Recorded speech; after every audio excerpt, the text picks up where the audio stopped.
4 major Kentucky Derby prep races over the next few days. If you remember, the Bluegrass Stakes scheduled for Saturday, that is now going to be run on Tuesday. But we start with the first one coming up tomorrow. That is going to be the UAE Derby at 1 3/16 miles. I'm going to go to Heart of Honor in there. Nearly stretched out successfully in the Al Bastakia Stakes in the race that we look at right here. He broke from the rail this day in a field of 15, and I thought he broke just a touch slow. Took a ton of kickback going into the first turn. Down the backstretch, just had a tight, uncomfortable trip in between horses.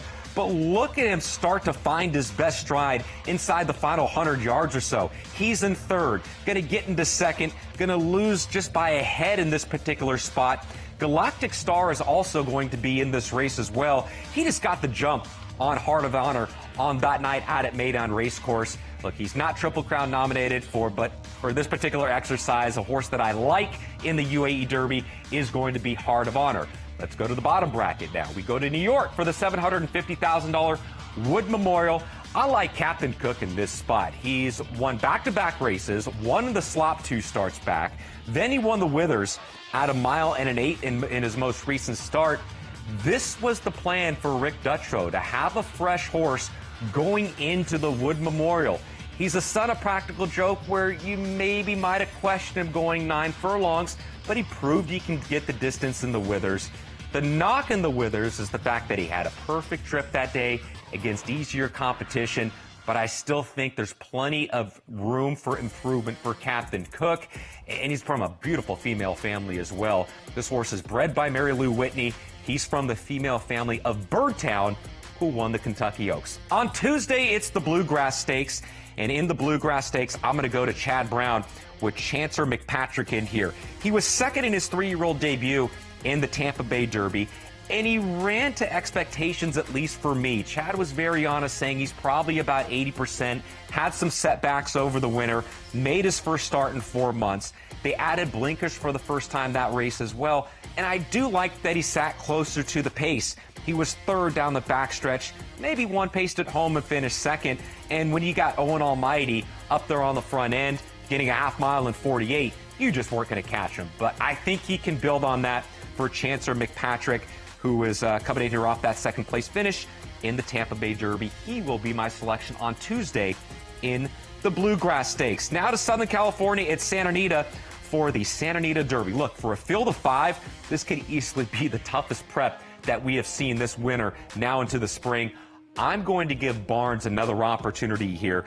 Journalism and Barnes put up the 2 highest speed figures for 3-year-olds going 2 turns, at least one of the highest speed figures, I should say, in 2025. Barnes had only 1 start around 2 turns. That was his most recent start in the San Felipe. Going into that last race in the San Felipe for Journalism, that was his 3rd start around 2 turns.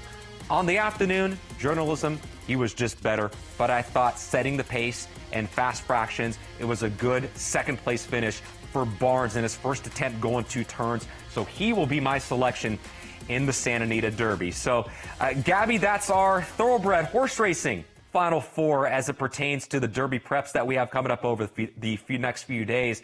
As far as those 4 horses I just named, is there one or more that you disagree with? Chancer McPatrick, I'm going to press you on him a little bit more, Joaquin. I mean, I think you did a great job there. You did a great job with your little Final 4 bracket, and I can't really talk because my NCAA bracket, I'm being made fun of in the group that I'm in. But Chancer McPatrick, okay, I get you with last time out that he might have not been 100% going into that last race. The track was against him. But what do you make of his effort in the Breeders' Cup Juvenile? I want you to answer that question for me. First off, the post position. He had a wide draw, post 10 in a field of 10. I think that was his first disadvantage. That was also his first time going 2 turns.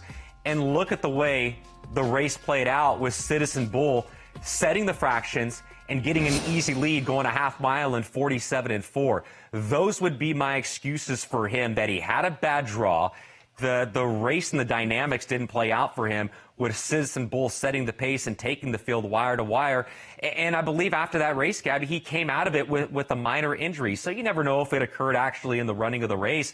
But it those two things for me, with the way the race set up and the wide draw, would be the two things I think contributed to his poor performance in the Breeders' Cup. I do wonder if he's a horse that's going to get better as the distances get longer. Sometimes we've seen horses like that with Chad, and ultimately they turn back, and they're really, really nice horses. That was kind of my read with Chancellor McPatrick. We'll see what he does at 1 1/8 miles. I like River Thames on the rail. This horse, I think, really is the real deal. He is incredibly fast. Last time out, lost to Sovereignty. And look, when you look at those prep races thus far, you have to determine class. I think on the West Coast, journalism, those races have been incredibly difficult. When you look everywhere else, I think the races in South Florida have also been very good. Sovereignty, I think, is one of the most talented 3-year-olds that we have this season. This horse, in his first time stretching out to 2 turns, chased the pace. He was in the thick of it and still managed to almost beat one of the best 3-year-olds this season in Sovereignty.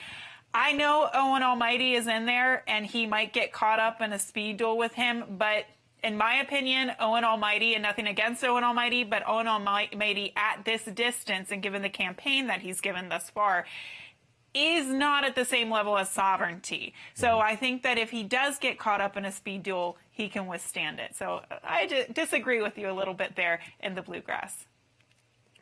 You have a lot of disagreement with Chance McPatrick. I don't think he's going to be on any of your tickets on Tuesday from the analysis you're giving us right here. Gabby, appreciate it, and that's what makes horse racing fun, right?